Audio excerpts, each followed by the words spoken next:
Hello everyone, ఈరోజు Sunday mini blog అయితే share చేస్తున్నాను. ఈరోజు నా లైఫ్లో ఒక స్మాల్ బట్ స్పెషల్ డే, నా బర్త్డే అనమాట. పెద్ద సెలబ్రేషన్స్ అయితే ఏం ప్లాన్ చేయలేదండి, కానీ సింపుల్ బర్త్డే వైబ్స్తో అయితే ఈరోజు స్టార్ట్ చేశాను. వాళ్ళకి అలా మా చెల్లి కాల్ చేసి విషెస్ చెప్పిందనమాట. అండ్ మార్నింగ్ లేచాక ఫ్రెష్ అప్ అయిపోయి ఇంకా నేను చర్చికి స్టార్ట్ అవుతున్నాను. ఎస్పెషల్లీ నా బర్త్డే డ్రెస్ వేసుకోవడం మిర్రర్లో చూస్తుంటే చాలా హ్యాపీగా అనిపించింది. సండే కాబట్టి నెక్స్ట్ ప్లాన్ చర్చ్ సర్వీస్కి వెళ్ళడం. దానికంటే ముందు నేను సండే స్కూల్ సర్వీస్కి అటెండ్ అవ్వాలన్నమాట. సో దానికోసమని నేను ఫ్రెష్ అప్ అయ్యి వచ్చేసి ఇక్కడ నేను స్టిచ్ చేసుకున్న ఈ డ్రెస్ని అయితే చూపిస్తున్నాను. ఈ కాంబినేషన్ ఎలా ఉందో నాకు కామెంట్స్లో చెప్పండి. ఇది శారీతో అయితే నేను ఇలా డ్రెస్ లాగా కన్వర్ట్ చేశాను. అండ్ ఇక్కడ నేను వేర్ చేసిన దుపట్టా అయితే దుపట్టా కాదు, ఒక డ్రెస్ మెటీరియల్ అనమాట, పెన్ కలంకారీ డ్రెస్ మెటీరియల్.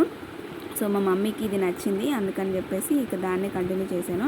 ఇక్కడైతే నేను ఫ్రెష్ అప్ అయ్యి వచ్చిన తర్వాత రెడీ అవ్వడం అయితే స్టార్ట్ చేశాను అనమాట. చాలా సింపుల్గానే రెడీ అవుతానులేండి, పెద్ద మేకప్ అవన్నీ అయితే వేసుకోను. బికాజ్ నాది చాలా సెన్సిటివ్ స్కిన్ అనమాట. నాకు ఏ ప్రొడక్ట్స్ నా స్కిన్కి సెట్ అవుతాయో తెలీదు. సో అందుకని ఎప్పుడు అంత స్పెషల్గా అయితే రెడీ అవ్వను. మామూలుగా నేను సండే సర్వీస్కి ఎలా రెడీ అవుతానో అలానే రెడీ అయ్యాను అనమాట. దేవుని సన్నిధిలో ఒక్క చిన్న ప్రేయర్ చేసుకొని నా లైఫ్లో ఉన్న బ్లెస్సింగ్స్ అన్నీ గుర్తు తెచ్చుకొని హార్ట్ఫుల్ గ్రాటిట్యూడ్తో ఉండడం అనేది చాలా హ్యాపీగా ఉంటుంది కదా. సో చర్చ్ సర్వీస్ చాలా పీస్ఫుల్గా జరిగింది. అంటే సండే స్కూల్ సర్వీస్ ఫస్ట్ 7కి స్టార్ట్ అవుతుంది అనమాట. సో నేను 7 నుంచి 8:30 వరకు సండే స్కూల్ సర్వీస్కి అటెండ్ అయ్యి నెక్స్ట్ వచ్చిన తర్వాత నేను బ్రేక్ఫాస్ట్ చేసి మళ్ళీ మామూలుగా యాజ్ యూజువల్గా వర్షిప్కి అయితే నేను స్టార్ట్ అవుతాను అనమాట. సో నేను ఇక్కడ సండే స్కూల్ సర్వీస్ అయిపోయింది. నేను బ్రేక్ఫాస్ట్ చేసే టైంలోనే చర్చ్ అయితే స్టార్ట్ అయిపోయింది. సెకండ్ సర్వీస్ అంటే సండే స్కూల్ తర్వాత సర్వీస్ అయితే స్టార్ట్ అయిపోయింది. అండ్ చర్చ్లో సర్వీస్ చాలా పీస్ఫుల్గా జరిగిందనమాట. అండ్ ఆ అట్మాస్ఫియర్లో మనకి ఒక కామ్నెస్ వస్తుంది కదా, డే మొత్తం పాజిటివ్గా స్టార్ట్ అయినట్టు ఫీల్ అయ్యాను.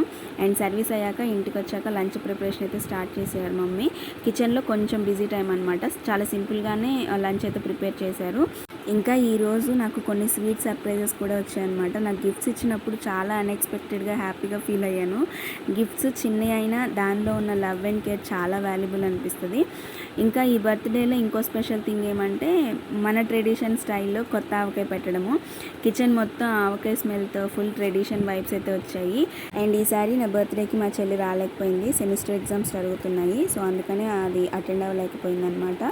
అండ్ సింపుల్గా స్టార్ట్ అయిన నా birthday church prayers, family time, gifts, kitchen moments ఇలా చిన్న చిన్న మెమరీస్తో చాలా బ్యూటిఫుల్గా గడిచింది. అండ్ సమ్ టైమ్స్ లైఫ్లో బిగ్గెస్ట్ హ్యాపీనెస్ పెద్ద సెలబ్రేషన్స్ కాదు, ఇలాంటి సింపుల్ డేలో ఫ్యామిలీ స్మైల్స్లో పీస్ఫుల్ మూమెంట్స్లో. సో ఇది నా సింపుల్ బర్త్డే మినీ వ్లాగ్. మీ అందరికీ థ్యాంక్స్ ఫర్ వాచింగ్. మీ లవ్ అండ్ సపోర్ట్కి చాలా thanks. See you in the next vlog. And నా డ్రెస్ ఎలా ఉందో కామెంట్స్లో చెప్పండి. బాయ్.